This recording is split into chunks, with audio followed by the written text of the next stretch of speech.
Hello बच्चों, कैसे हैं आप लोग। बच्चों उम्मीद है आप लोग बहुत ही बेहतरीन होंगे। बच्चों आज मैं लेकर के आया हूँ क्लास 10 चैप्टर नंबर 1 यूरोप में राष्ट्रवाद का नेक्स्ट क्लास। और इसमें आज हम लोग पढ़ने जा रहे हैं बच्चों जर्मनी का निर्माण। बच्चों आज हम लोग सीखते हैं कि किस तरह से जर्मनी का एकीकरण होता है या जर्मनी का निर्माण होता है। तो बच्चों सबसे पहले समझ लेते हैं कि जर्मनी का एकीकरण या तो निर्माण का मतलब क्या है। बच्चों शुरुआत में जो है वो जर्मनी इस तरीके से नहीं था जैसा कि आज वर्तमान स्थिति में है। शुरुआत में जर्मनी जो है सो बहुत सारे छोटे छोटे राज्यों में बटा हुआ था और उन सभी छोटे छोटे राज्यों का एक करके एक बड़ा सा राष्ट्र बना देना, एक पूरा बड़ा सा एक राज्य बना देना, इसे ही कहते हैं एकीकरण। तो समझते हैं सबसे पहले कि जर्मनी का एकीकरण कैसे हुआ। बच्चों सबसे पहले आपको कहानी समझना होगा कि ये जो है सो एकीकरण से पहले जो है सो ये जो आपको दिख रहा है ये जर्मनी का एरिया जो उस समय इस तरह से पूरा विखंडित था। ये लगभग 300 राज्यों में विखंडित था, जिसमें सबसे बड़ा साम्राज्य था पर्शिया का। ये जो आपको दिख रहा है सबसे बड़ा एरिया ये है आपका पर्शिया, ये और ये ब्लूइश जो कलर है ये सारा पर्शिया का इलाका है। यहाँ पर कुछ जो है सो ऑस्ट्रिया का कुछ इलाका था जो धीरे धीरे जो है सो जर्मनी में मिल करके और जर्मनी के एकीकरण में शामिल हो जाता है। ऐसे ही नीचे में जो है ये ऑस्ट्रिया का पार्ट हो गया। नीचे में ये जो इलाका आपको दिख रहा है ये जो इलाका है ये है फ्रांस से जीता हुआ इलाका है। 1871 में फ्रैंको प्रुशियन वॉर होता है, मतलब फ्रांस और पर्शिया के बीच में युद्ध होता है, जिसमें पर्शिया जो है वो फ्रांस के ये दो डिस्ट्रिक्ट जिसका नाम अल्सैस एंड लॉरेन होता है, ये आप क्लास 12th के इंग्लिश बुक में भी पढ़ेंगे। तो ये जो दोनों डिस्ट्रिक्ट्स हैं उसे जर्मनी अपने में मिला लेता है। अब बच्चों ये जो पूरा प्रक्रिया है जर्मनी का एकीकरण होता कैसे है उसके बारे में हम समझते हैं।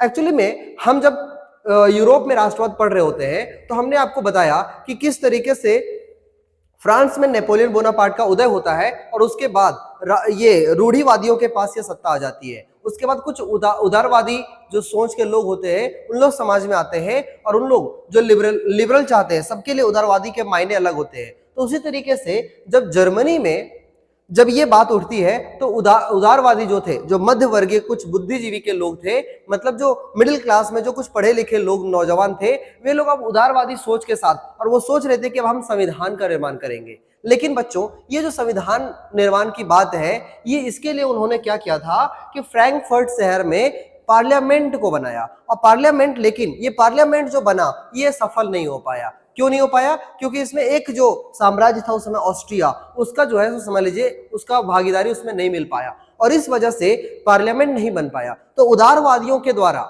जो समझ लीजिए कि सबसे पहले ये प्रयास किया गया कि हम पार्लियामेंट बनाएंगे, संसद बनाएंगे, संविधान बनाएंगे, ये जो है सो धीरे धीरे कमजोर पड़ने लगा। और इसको कमजोर करने के लिए सबसे बड़ा रोल निभाते हैं यहाँ का राजशाही फैमिली। जो राजशाही फैमिली होती है वो क्या करते हैं, ये उदारवादियों को दबा देते हैं और उदारवादियों को दबा करके और सोचते हैं कि ये उदारवादी जो लोग थे जो जर्मनी को एक करना चाहते थे, अब हम उदारवादियों के जगह पे हम मतलब राजा लोग जो थे या रॉयल फैमिली के जो लोग थे उन लोग सोचने लगे कि क्यों न जर्मनी को हम ही लोग एकीकृत कर दे। और इस तरीके से संविधान जो बनने वाला था ये धीरे धीरे समझ लीजिए कि डाउनफॉल हो गया उसका। और जो रॉयल फैमिली थी, जो राजशाही फैमिली थी या मंत्री लोग जो थे, उन्हीं लोगों ने मिलकर के जर्मनी का एकीकरण कर दिया। आइए इसको डिटेल में समझते हैं। ये आपको मैंने ओवरव्यू दे दिया कि जर्मनी का निर्माण छोटे छोटे राज्यों से मिलकर के होता है। तो समझते हैं सबसे पहले कि जर्मनी एकीकरण से पहले 300 छोटे छोटे राज्यों में विभाजित था, जिस तरह से हम लोग देख रहे हैं।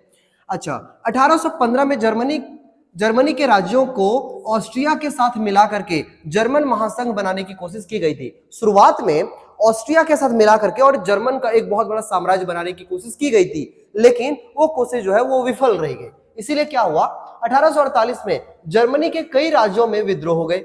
अब समय बहुत तेजी से बीतता है और 1848 का समय आता है जिस समय बहुत सारे राज्यों में यह विद्रोह हुआ कि अब हमें जो है सो जर्मनी में संविधान लागू करना है। जो मध्य वर्गीय उदारवादी लोग थे उन्होंने कहा कि अब हमें संविधान चाहिए और इस वजह से लोगों ने शासकों को संवैधानिक सुधार करने के लिए कहा और जर्मनी को एकजुट करके एक समझ लीजिए एकीकृत जर्मनी बनाने का एक डिमांड सा उठ गया 1848 में।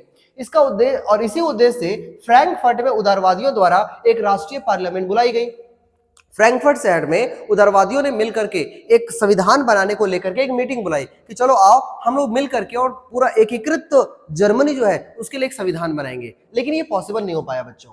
ऑस्ट्रिया के विरोध के कारण यह पार्लियामेंट को सफलता नहीं मिल पाई। और जब पार्लियामेंट को सफलता नहीं मिल पाती है तो यहां से फिर रॉयल फैमिली जो होता है वो अपना मतलब वो सामने निकल के आता है और वो कहता है कि अब जल्दी से जल्दी यही मौका है कि हम उन्हें पार्लियामेंट बनाने का मौका ना दे, उन्हें संविधान बनाने का मौका ना दे और रॉयल फैमिली के द्वारा जो है वो जर्मनी का निर्माण कर दिया जाए। और यही वजह है कि उदारवादियों की पहल, लिखा है यह उदारवादी पहल राजशाही और फौज के ताकतों ने मिलकर के दबा दिया। मतलब जो उदारवादी सोच के लोग थे, जो सोचते थे कि अब हम लोग संविधान बनाएंगे, वो उदारवादी सोच के लोगों को रॉयल फैमिली ने मिलकर दबा दिया और दबा करके खुद एकीकृत करने का जो जिम्मा है वो अपने कंधों पे ले लिया। अब बच्चों इसमें सबसे मेन नाम क्या आता है इसको एकीकृत करने में?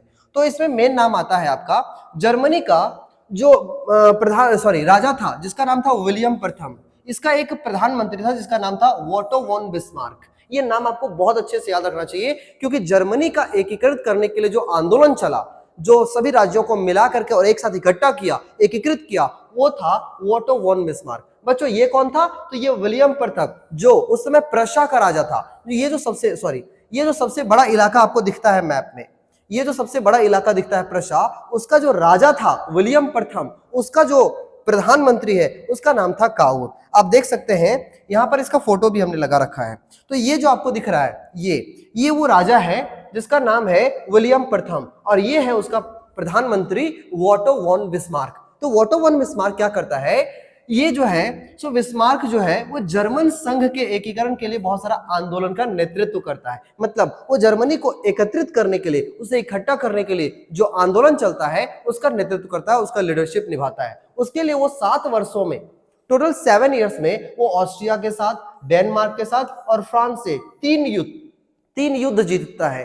3 युद्ध में मतलब भागीदारी निभाता है और उसमें जीत भी हासिल करता है प्रशा के द्वारा। अब जो प्रशा ऑलरेडी इतना बड़ा साम्राज्य था और इसने 7 वर्षों में इन 3 बड़े बड़े राज्यों से युद्ध करके और बाकी सारे इलाकों को भी अपने में मिला लिया और इस तरीके से जो है तो समझ लीजिए जनवरी 1871 फाइनली 1871 का समय आता है और जर्मनी के छोटे छोटे राज्यों के साथ इन सभी देशों को से जीतने के बाद अब जो है सो प्रशा के साथ मिलकर के और एक बहुत बड़ा जर्मन संघ बनाया गया जिसका नाम जर्मनी रखा गया। बच्चों ये जो है इन तीनों के युद्ध के साथ ही एकीकरण पूरा हो जाता है और ये नेतृत्व करने वाले व्यक्ति का नाम ओटो वॉन बिस्मार्क होता है। जर्मनी 1871 में वर्साय में एक समारोह होता है जिसमें प्रशा का जो राजा होता है जिसका नाम होता है विलियम प्रथम, उसने जर्मनी का सम्राट घोषित कर दिया जाता है। आपको पता है उदारवादियों ने जो संविधान बनाने की कोशिश कर रहे थे उसे दबा करके और ये जो है सो खुद को सम्राट घोषित करता है क्योंकि एक्चुअली में एकीकरण करने का काम इसी का प्रधानमंत्री वोटो वॉन बिस्मार्क करता है।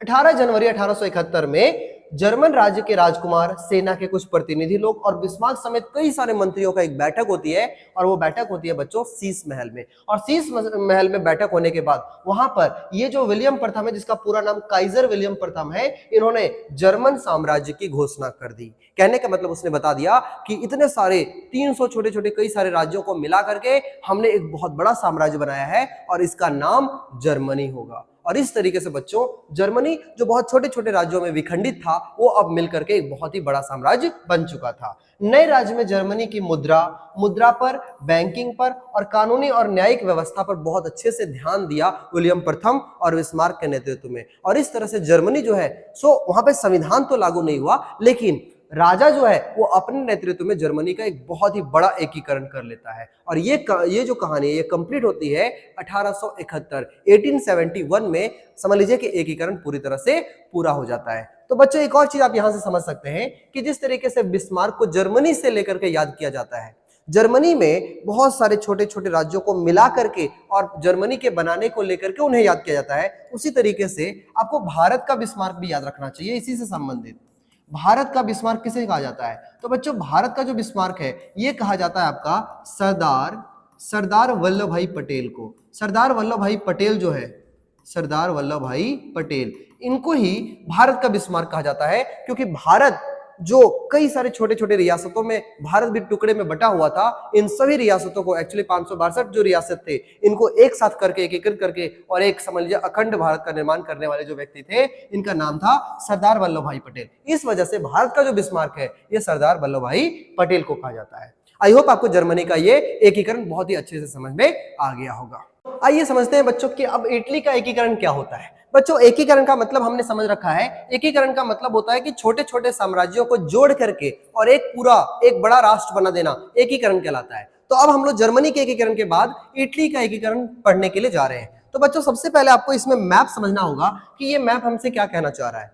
जब इटली एकीकृत नहीं हुआ था तो उससे पहले वो 7 राज्यों में बटा हुआ था, और 7 राज्यों में जो बटा हुआ था बच्चों, उसमें सबसे जो इंपॉर्टेंट था वो ये है, इसका नाम है सार्डिनिया पिडमॉन्ट। इसका नाम सभी को याद रहना चाहिए, इसका नाम है सार्डिनिया पिडमॉन्ट। Sardinia Piedmont.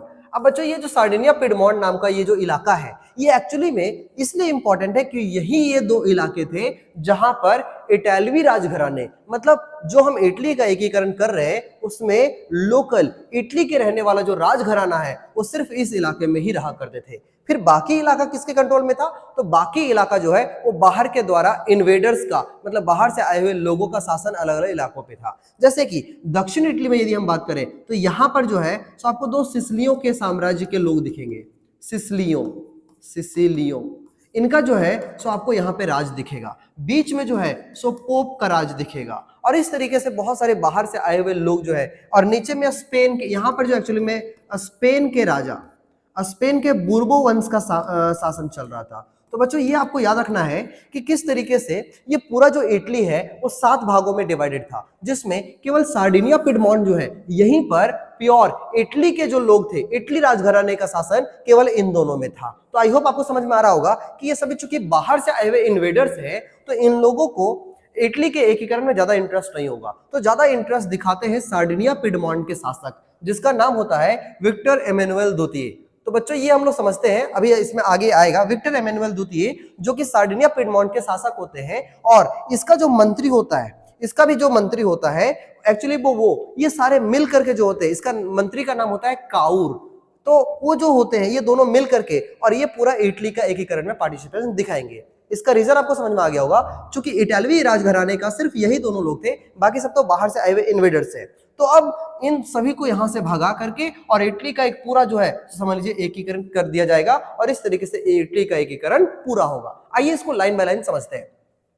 19वीं सदी के मध्य में इटली जो है सो टोटल 7 राज्यों में बटा हुआ था बच्चों, टोटल 7 स्टेट्स में, जिसमें से केवल एक सार्डिनिया पिडमॉन्ट जो है वो एक इटालवी राजघराने का शासन था, और उत्तरी भाग में कहीं हम देखें तो ऑस्ट्रियाई हैब्सबर्ग, मध्य भाग में पोप, और दक्षिण भाग में स्पेन के बुर्बो राजाओं के अधीन था। आपको समझ में आ रहा है, ये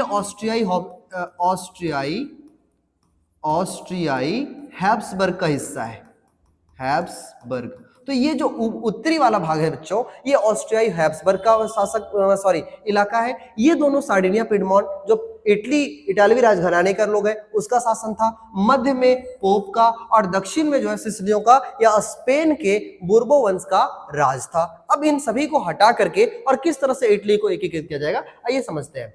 1830 के दशक में ज्यूसेप मैत्सिनी, बच्चों ये आपको याद होगा जब हम लोगों ने चैप्टर पढ़ रहा था उस समय हम लोगों ने देखा कि ज्यूसेप मैत्सिनी जो 2 भूमिगत संगठन का निर्माण करता है, एक यंग इटली और एक यंग यूरोप। तो बच्चों ये जो ज्यूसेप मैत्सिनी ने एकीकृत इटालवी गणराज्य बनाने के लिए यंग इटली नामक एक गुप्त संगठन बनाया। गुप्त मतलब सीक्रेट, ये ओपनली नहीं था, लेकिन चुप छुपा करके इन्होंने संगठन बनाया और एक जैसी विचारधारा के बहुत सारे लोगों को जोड़ा। इसलिए जोड़ा ताकि हम जो है सो ये बाहर से आए हुए सभी साम्राज्यों को हटा करके उससे युद्ध करके और हम जो है सो पूरे इटली को एकीकृत कर सके, उसे एक में मिला सके।